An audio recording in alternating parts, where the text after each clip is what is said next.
as they had every right to do. I was not in a good head state by this. Absolutely 100% my fault they blocked me. It is what it is. But I was heartbroken. I was destroyed by this. So what I did, well, I did some so smart things. Some smart things in dealing with this. I started self-harming. I was just an overall mess. And I ended up voluntarily committing myself to a psychiatric hospital twice. And one of the times there, I came across a guy playing guitar, and he was just playing typical campfire songs, Nothing wrong with that, it's just not really my thing. And I was jealous at how well he could play them. Because I had put down my guitar after a while, slacked off on it. So, as soon as I got home from the psych ward, I picked up my guitar again and started reteaching myself how to relearn the guitar. And the first song I learned on guitar, to sing and play on guitar, is actually this. It's their second studio album, released in 1994, by an industrial / alternative metal band / hard rock band called 9 Inch Nails, and the album is called The Downward Spiral. This album was actually written inside the home of one of the Manson murders. And the album lives up to his name, The Downward Spiral. It follows a character as he goes into this just downward spiral of heroin addiction and depression, and eventually ends with him ending his life.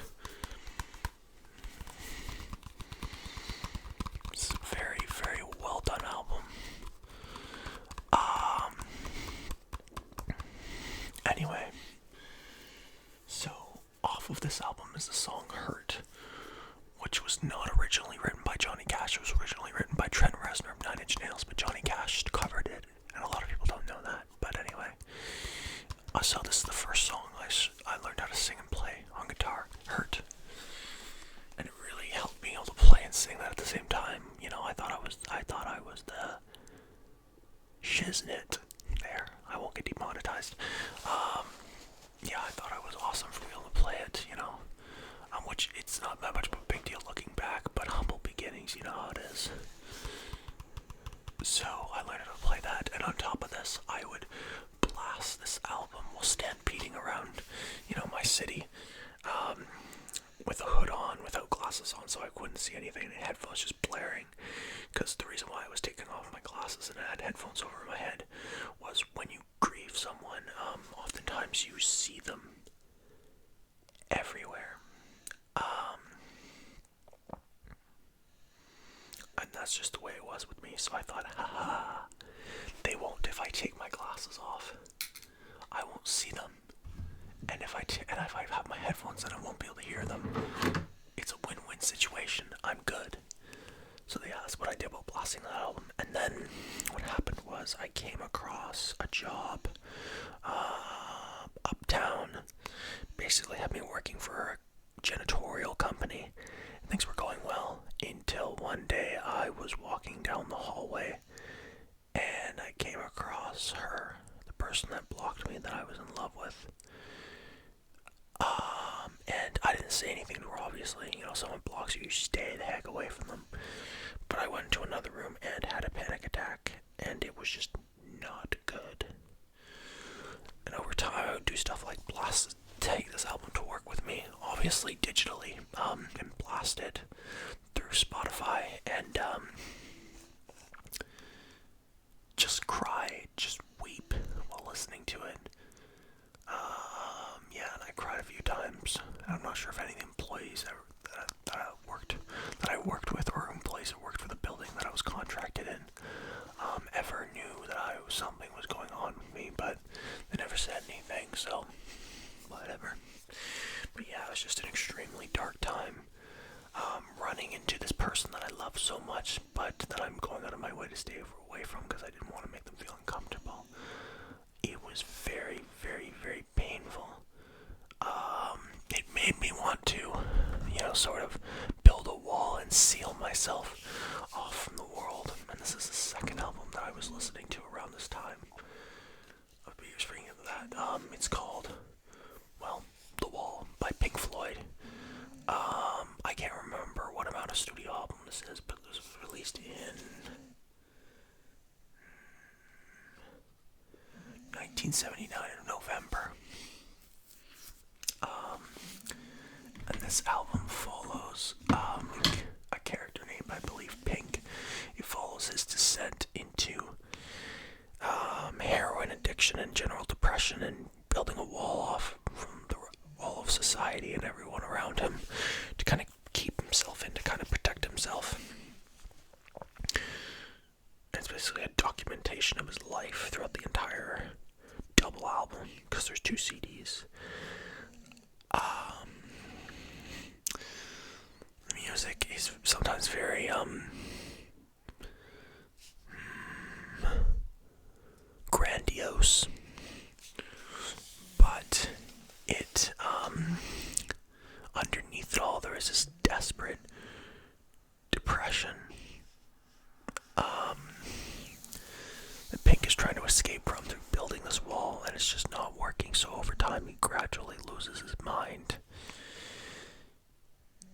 It's one of the darkest albums ever written, and it's one of the best albums of all time in my opinion, for a reason.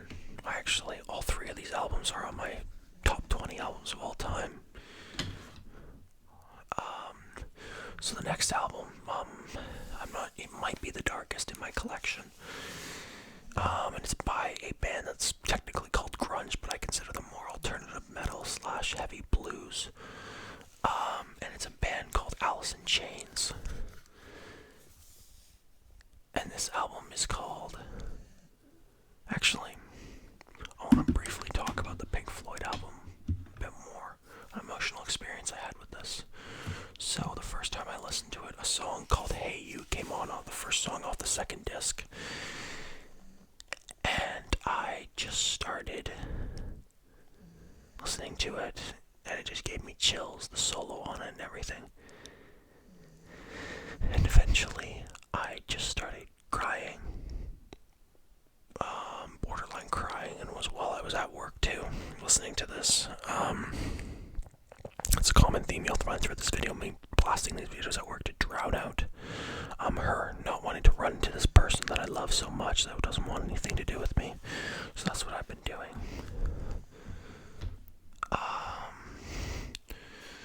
The next album I have, it's Dirt by Alison. I'm not sure how many of you heard of this one. This one's a little bit more lesser known, you could say. It's still a mainstream album, relatively speaking. It went platinum, but it's not as well known as The Downward Spiral and The Wall, obviously. This is their second studio album, released in 1993, I believe. I could be wrong. I don't know. You'll have to correct me if I'm wrong. And anyway, so at this time, Lane was descending into his heroin addiction. And he did write some lyrics on this album, but most of them were written by Jerry Cantrell, that I can see. And anyway, holy jumpin'. This is the way emo should frickin' sound. It should be depressing. It should be dark. There should be no use of any major mixolydian scales. Thank you very much. That drives me crazy. But yeah, so musically there's a lot of heavy blues sort of thing. And it's very dark and very depressing. There are songs like Them Bones, Damn That River, Rain When I Die, Sick Man, Rooster, Junket, Dirt, Godsmack, Hate to Feel, Angry Chair, Down in a Hole, and Wood. You can tell this is a dark album, so what I'm going to do is I'm going to read some of the lyrics from this album for you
Alice in Chains and you can't handle a lot of the darker stuff, I would recommend first listening to Facelift. It's a lot less darker, although it does have its moments, that's for sure. But yeah, Alice in Chains is very downer, metal / hard rock. And some of you, and it deals with like really heavy things like heroin addiction, loss, toxic relationships, from what I gather from the lyrics for Dirt. And all these albums I've listed are extremely triggering. So if that's not the thing, you might not want to listen to them, or listen to them with caution, because they might make you feel uncomfortable, and I don't want to do that. I'm here to try to relax people. But yeah, overall, I'm sorry if this video is a bit disorganized. You can blame the autism on this one. But anyway, this was an awful time in my life. It was awful. It was not fun. And I still miss this person every day, and I still deal with the memories of what happened to me every day. That's not me trying to be dramatic. That's not me trying to be attention-seeking. That's just me stating the way it is. And I thought this would be an interesting video topic. So yeah, these are the 3 albums that I listened to during my darkest days, my darkest hour, if you will.